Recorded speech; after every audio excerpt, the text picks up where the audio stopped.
জি, আসসালামু আলাইকুম ওয়া রাহমাতুল্লাহ। ওয়ালাইকুম আসসালাম ওয়া রাহমাতুল্লাহ।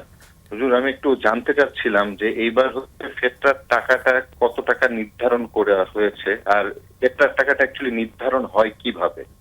আর বিষয় হচ্ছে ধন্যবাদ ভাইয়া। সবাই পাঁচ ওয়াক্ত নামাজ পড়ি, রোজা রাখি, এটা হচ্ছে পুরা বছর কিভাবে আগিয়ে নিয়ে যাওয়া যায় এর সম্পর্কে যদি একটু বলুন। জি, ধন্যবাদ আপনাকে। দুটো প্রশ্নই তো শুনলেন।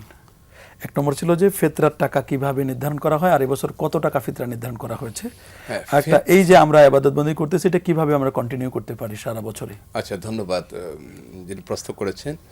ফেতরা এবছর সর্বনিম্ন 110 টাকা সরকার যেটা ঘোষণা করেছে, আর 2800 টাকার উপরে 2805 টাকা একজনের পক্ষ থেকে যদি পনির দ্বারা বা এটা হচ্ছে সে কি দ্বারা ফেতরাটা আদায় করে। 110 টাকা যে নির্ধারণ হলো, এটা কিভাবে নির্ধারণ করলেন?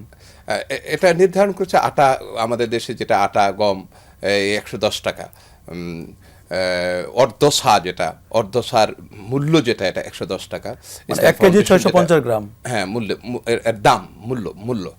তো ইসলাম ফাউন্ডেশন যেটা ঘোষণা করেছে, যদি খেজুর দ্বারা দেয়, খেজুরের মধ্যে 3000 টাকা কেজি খেজুর আছে, আর বেশি দামের আছে, কম দামের আছে। খেজুর দ্বারা দিলে কেউ যে 2500 2000 টাকা হবে। অর্থাৎ যদি উনি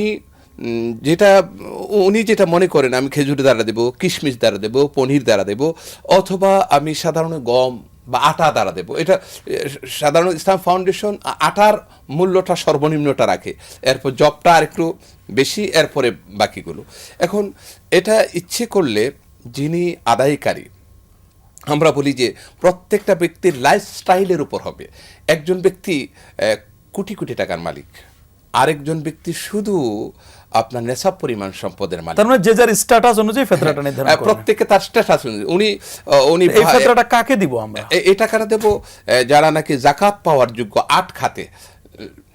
ইন্নামাস সাদাকাতু লিল ফুকারা'i ওয়াল মাসাকিন ওয়াল আমিলিনা, সূরা তাওবার 160 আয়াতের মধ্যে আল্লাহ পাক 8টি শ্রেণীকে নির্ধারণ করে দিয়েছেন।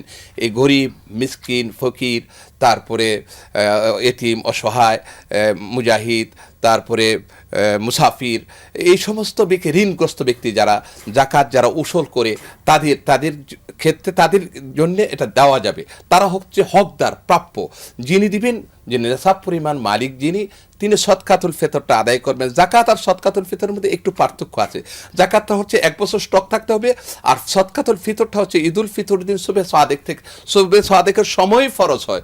যদি ওই সময় উনি নেশাব পরিমাণ সম্পদের মালিক হয়, তাহলে তার উপর। এখন কাকে দেব এই আমরা বললাম, কি পরিমাণে দেব তাও বললাম। এখন এখানে একটি প্রশ্ন,